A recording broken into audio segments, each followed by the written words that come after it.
Picture this. You're 73 years old, sitting in your favorite chair, reading the newspaper you've read every Sunday morning for 40 years. The coffee is still warm. The house is quiet. Your grandchildren visited yesterday, and the leftover noise of their laughter is still somewhere in the walls. You feel a tightness in your chest. Not painful exactly, more like pressure. You set the newspaper down. You think maybe it's heartburn. It is not heartburn. Your heart stops. The newspaper slides off your lap. Your body slumps forward slightly in the chair. Your eyes are still open. You are still, in some technical sense, here. For the next 7 seconds, something extraordinary is about to happen inside your skull. Something that researchers have been recording, studying, and arguing about for decades. Oh, hey there. Welcome back. I'm your host. Dead, obviously. Former owner of a brain that has already done exactly what we're about to discuss. Maximum clarity on this one. Personal experience even. Today we're talking about the last 7 seconds of brain activity before death. The window of time after your heart stops, but before your consciousness actually ends. Because here's the thing most people don't know. Death isn't instant. There's a gap. A strange, electrically active, surprisingly busy gap. Let's find out what your brain actually does in the last 7 seconds before you die. So what exactly happens in your brain when your heart stops? And why does it take 7 seconds instead of 0? Here's the simple version. Your brain requires a continuous supply of oxygenated blood to function. When your heart stops pumping, that supply doesn't vanish instantly. There's a delay built into your physiology. Blood already in motion continues moving for a brief period. Oxygen already dissolved in your brain tissue continues being used. Your brain doesn't lose power like flipping a switch. It loses power like a generator running out of fuel. Gradually, in stages. For decades, the assumption in medicine was that brain activity simply flatlined when the heart stopped. Quiet. Done. Nothing left to measure. Then in 2013, researchers at the University of Michigan did something that changed this understanding completely. They monitored the brain activity of rats during cardiac arrest using EEG, the same technology used to measure human brain waves. What they found surprised everyone in the field. In the first 30 seconds after cardiac arrest, brain activity didn't decrease. It spiked dramatically. Gamma wave activity, the highest frequency brain waves associated with conscious awareness, focused attention, and the binding of sensory information into a unified perceptual experience, increased to levels higher than during normal waking consciousness. The dying brain wasn't shutting down quietly. It was lighting up. In 2022, this finding was confirmed in actual human patients. Researchers at the University of Michigan recorded EEG data from 4 dying patients who had life support removed in a hospital setting.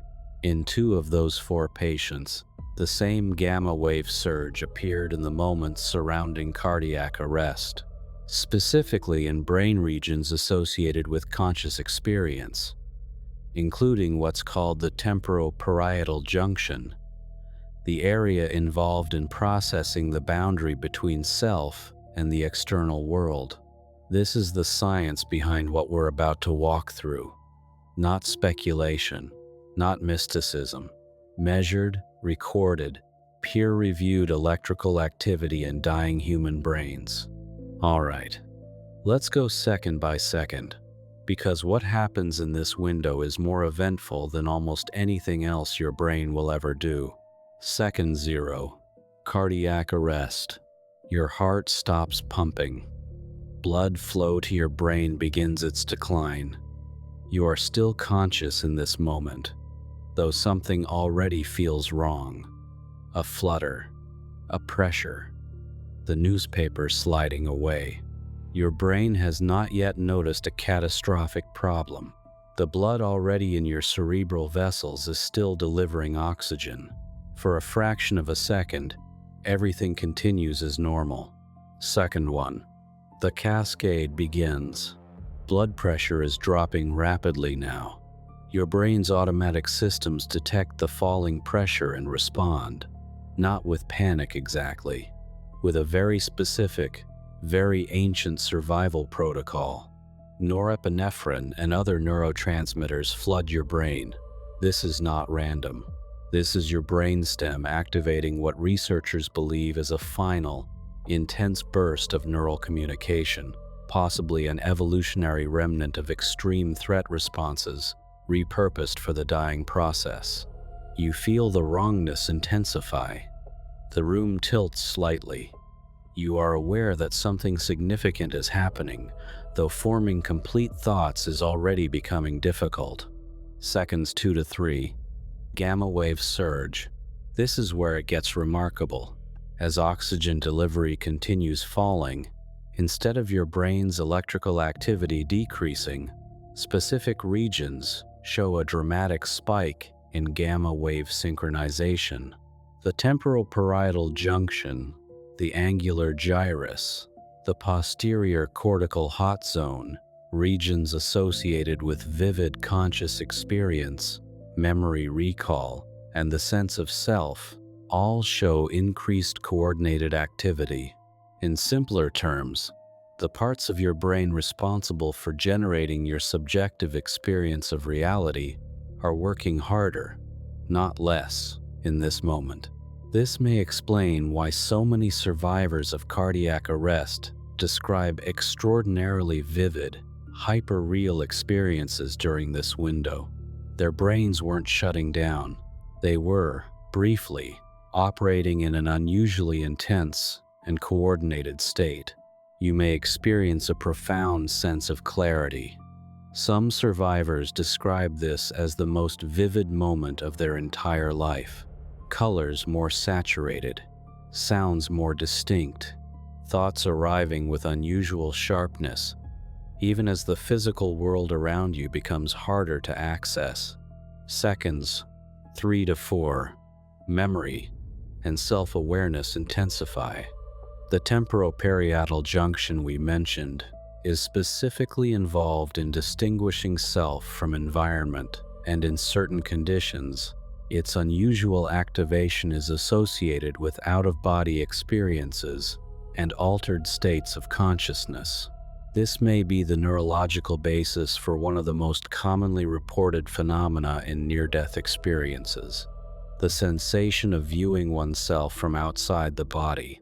Not mysticism, a measurable surge of activity in a brain region specifically responsible for spatial self-representation, possibly malfunctioning or operating unusually as oxygen becomes scarce.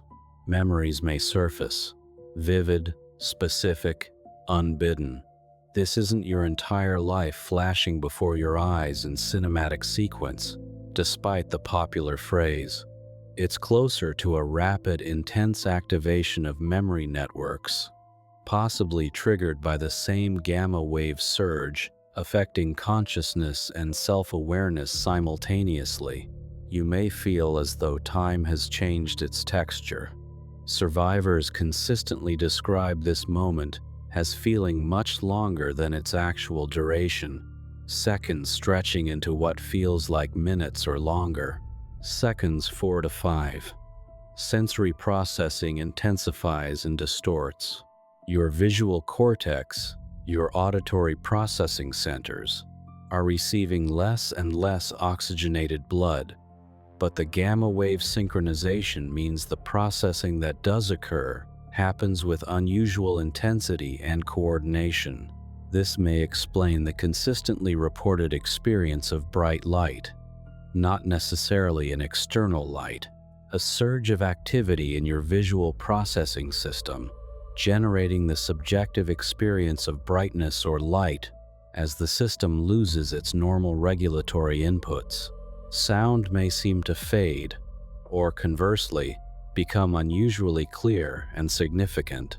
The auditory cortex, like the visual cortex, is operating in this unusual hypersynchronized state even as its oxygen supply diminishes. You are not panicking in the way you might expect.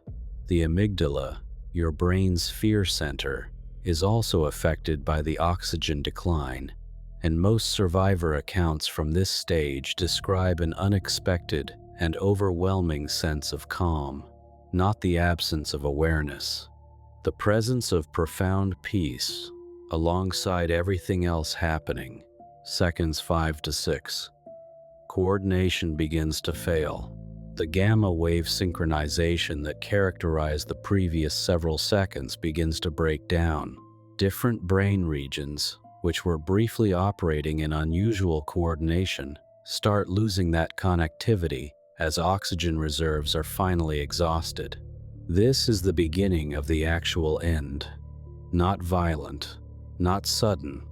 A gradual decoupling of the networks that generate unified conscious experience. You may feel your sense of self begin to dissolve. Not painfully. Survivors describe this stage, when they remember any part of it, as a kind of peaceful dissolving. The boundary between self and everything else, already disrupted by the temporoparietal junction activity, continues breaking down. Second 7. The window closes.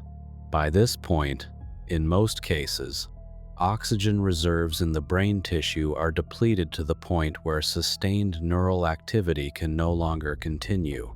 The gamma wave activity that characterized the previous several seconds fades. Brain regions go silent in sequence, generally beginning with the most metabolically demanding and complex processing areas first. This is, in most cases without intervention, the end of measurable conscious brain activity. So what does this actually feel like from the inside? Because we've covered the electrical activity, let's talk about the experience itself. Based on survivor accounts, the consistent thread across cardiac arrest survivors who remember any part of this window is this. It does not feel like dying in the way most people fear. There is very little reported pain. There is very little reported terror, despite what you might expect. Instead, survivors describe profound clarity, heightened senses, a feeling of time slowing down dramatically, vivid, specific memories surfacing unprompted, a sense of peace that feels disproportionate to the actual circumstances. Sometimes a sensation of viewing their own body from outside or from above. Sometimes bright light. Sometimes a profound sense of connection or unity, difficult to put into words afterward. One survivor described it as the most aware she had ever felt in her entire life, occurring in the same moment her body was, by every clinical measure, dying. This doesn't mean every cardiac arrest is peaceful. The lead-up can absolutely include fear, confusion, and physical distress.